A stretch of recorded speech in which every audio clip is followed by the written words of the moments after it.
Hi guys, welcome back to my channel and it's me again, your G.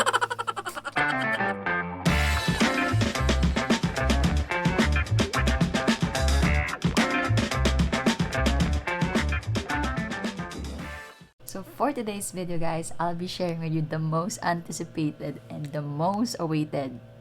Sharing, hindi naman. Well, yeah, I'll be just sharing with you my study to Canada application process. Yeah, I've been receiving a lot of messages about this, and right now I'm ready to share this. Wow, big word.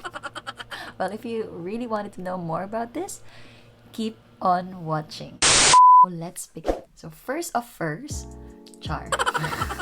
First thing you need to do is to assess yourself whether to hire a consultant or to do it yourself. Yes, those are your two ways for you to apply or process for a student visa, and there are two streams as well for you to process your student visa, which is later I will share. But take note guys, either of these two ways doesn't even guarantee you for an approval of your visa. Yes, there's still risk for refusal. You know, the important thing is really how you present or state your purpose of study here in Canada. We all know the difference of this too. You might probably know about it, but yeah, if you do it yourself, you will be saving a lot of money than hiring or having a consultant in helping you to apply for student visa. And in my case, yes guys, I did hire a consultant.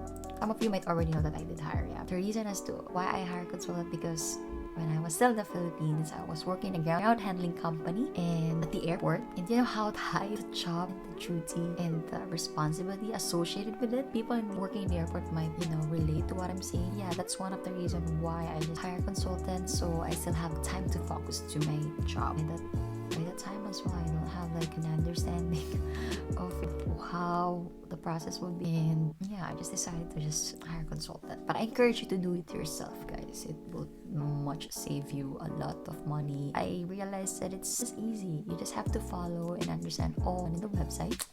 Yeah, so after I attended a lot of seminars regarding student pathway in Japan, Australia, US, and Canada, I finally decided to just study in Canada because of the postgraduate work permit. A friend of mine recommended me to this consultancy, and in which for sure some of you already know. So my consultant in the Philippines is the E-Square Management Services in Makati. After that guys, after you decide which way you want it to take, the next step is to look and to decide what program you intend to study and to find a designated learning institution that offers PGWP. Now, what is PGWP? So, Post-Graduation Work Permit is an open work permit that you will obtain once you graduated from an eligible designated learning institution. Now, a designated learning institution are the schools approved by the Government of Canada to host international students. Now, the question is, how long is PGWP valid for? So, a PGWP or Post-Graduation Work Permit may be valid up to maximum of 3 years.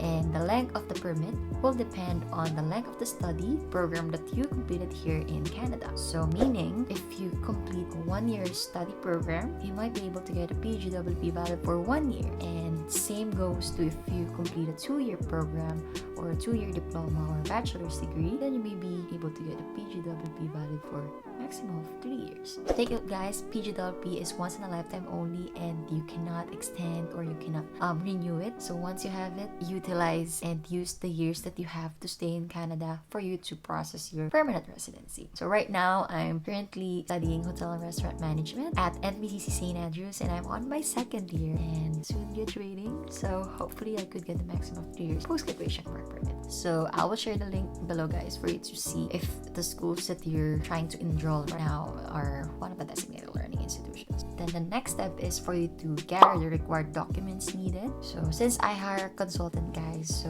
they gave me a checklist, like specific phase 1 and phase 2 documents that I need to submit and prepare. So phase 1 documents are the primary documents that you need to have, prepare, and submit for you to obtain your letter of acceptance from the designated learning institution or from your school. What are the primary documents that you need? So these are the Form 137, high school diploma, college transcript of record, college diploma, English certification, birth certificate, and scanned copy of your passport. Now, regarding about the English certification, guys, like CELTIP, IELTS, or IDP, right? So, other schools acknowledge EMI or English as a Medium of Instruction certificate. Like here in NBCC, they acknowledge my English as a medium of instruction from my college institution. So yeah, you will get this EMI from your previous schools where you graduated, like in college or in high school. And about this I mean the English exam, I think it really depends on the program that you're having. So if that program requires English fluency, then you might need to take the English exam. But if it's not, it's just try to submit EMI, and they will assess if they will acknowledge it or not. So once you already prepare the primary documents that you need, you may now proceed to create an account and pay for admission fee. And then after you pay, you have to submit these primary documents through any courier services. Of course, you have to address it to the school and just wait for the school to receive it, and then they will email you later on the letter of acceptance. So since I hired a consultant, guys, right, they wanted me now to prepare ahead of time the phase 2 documents or the secondary documents, like after I submitted the primary documents. And this part, guys, is a lot of documents that you need to prepare, and you have to be, I think I could say, financially ready. I have a copy here to share with you because it's a lot, so I might forget some documents. But before that, water first because it's going to be a lot. By the way, guys, this is tumbler from NBC. So yeah, are you ready? So the following documents is letter of acceptance. So this is from the designated learning institution where you intend to study. So you have to keep it or print it out.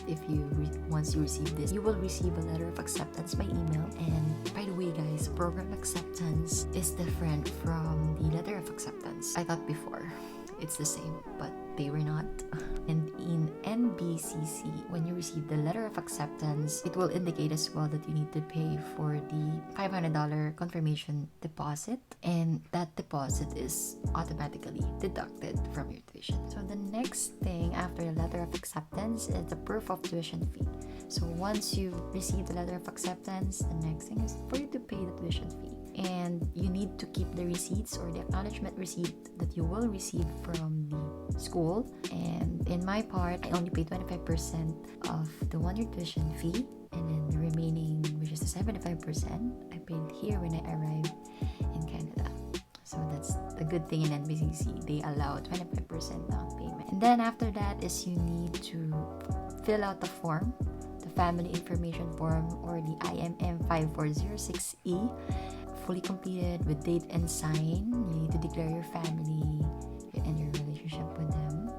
And application for study permit made outside Canada, or the IMM 1294E, and the use of representative form, or the IMM 5476, because I hire a consultant, so I need to sign that and giving them the rights about my application. And then you need the printed and digital photos as well, 6 copies, photograph specifications that you need to follow and of course meet. Next is the proof of medical exam or your medical sheet. This part, guys, is very costly. Certificate of training. So this part is the job training certificate. I don't know if this one is necessary, but I had my internship in US. I provide the certificate that I got.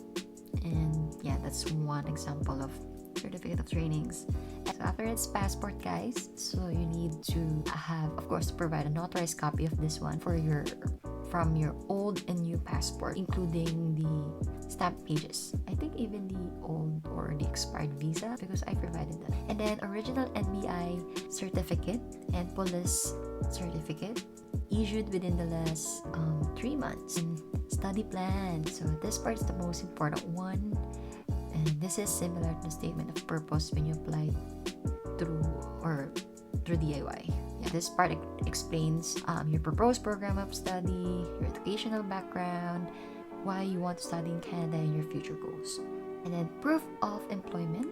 Of course, you need to provide certificate of employment from your current and past employers, at least dated within 2 months of the application, indicating position, earnings, years of employment, sort of pay slips, ITR form, this is contributions actually. And then proof of financial support, yes, or proof of funds. So this part talks about like bank statement, bank certificate, and who is the sponsor. Are your parents are sponsoring you? sort of that, or it's gonna be coming from your current employment or from your savings, it's contributions, contract of employment. So in my case, I did declare that my parents are sponsoring me, and as well as combined with the earnings that I get from working. So there's other supporting documents that I provided since my parents sponsored me. Supporting documents that I provided are the barangay clearance, mayor's permit, the tax receipting, or proof that we are paying tax as we use our small business as our source of income. And then affidavit of commitment and support, your assets like car, house, and other properties. And most of the documents that you need to submit must be notarized, if not original. And that was a lot, right? The consultancy has this kind of like process where they need to double check all the documents that I submitted before I proceed to lodging my application. I forgot to mention, guys, that there's 2 streams of applying for student visa. So there's student direct stream and the student regular stream. Sure, some of you already know these streams, and I will not go into talk further about it, but mine was a regular stream, paper-based. Yeah, this is how it looks like. So all the documents I submitted was compiled and put in a folder, ready for lodging, and the rest is history. So I got approved, and I'm here right in Canada. I received a lot of messages about how much I spent on my application. For your awareness, so ready for the expenses. These are the expenses that I have. I actually listed out already. Expenses are the processing fee, which is 56,000 including a 12% VAT. The immigration portal fee, 19,700 peso. And if you notice, guys, this fees, processing and immigration fee, you'll not be paying it if do the DIY. And then the biometrics fee, which is the 4,800 pesos, I paid it through my consultant. And study permit, $150. And admission fee, of course, school, $100. And confirmation fee of $500. And tuition fee, which is 25%. And that's $2,340. And the medical is so expensive. And I thought it's just 11,550. That's the price. But on my end, I have to pay extra for the PT, the pregnancy test, and the MMR vaccine. So the total that MMR vaccine and HEPA vaccine, the total that I paid is actually 17,320. I think it really depends when you declared something from it. So yeah, I need that MMR vaccine because I remember before I leave the Philippines, there was an outbreak of Titas. Yeah, the notaries of document, guys, you need to have special fund for this. We had like 5,000 pesos. Yeah, per pages. You need to notarize all the papers per page. So very costly. And then delivery fee. I had delivery fee for my documents, for primary documents. So I think it's just 1,200 something pesos. And then VFS appointment. So for the VFS appointment, I have to pay like 810 pesos. Plus the locker, 85. Plane ticket, 47,000. Yeah, that was expensive. Plane ticket I had. And then pocket money, $1,500. So, or 1,500 Canadian dollars. But higher, better. More than at least 3,000 Canadian dollars. But make sure not more than 10,000 Canadian dollars for safety and security. It's not allowed to bring 10,000 cash. And then for the proof of funds, so for proof of funds, guys, or show money, just provided 1,000 Canadian dollars plus the remaining of my tuition fee. In my case, it's 10,000 Canadian dollars or 450,000, I think. That's equivalent in peso. Or 400,000 plus 75% of the remaining tuition fee. And that's it, guys. That's a lot, right? So to wrap it up, guys, you just need to be financially ready when you're taking or choosing this pathway nga, the study to permanent residency, parang ganon. Aminado ako, marami din akong challenges along the way, but my message to all those people nga na currently waiting sa result and still in the process of applying or lodging na ng papers nila is keep the faith and trust the process. Marireceive nyo rin yung magandang balita. And with God naman, nothing is impossible, diba?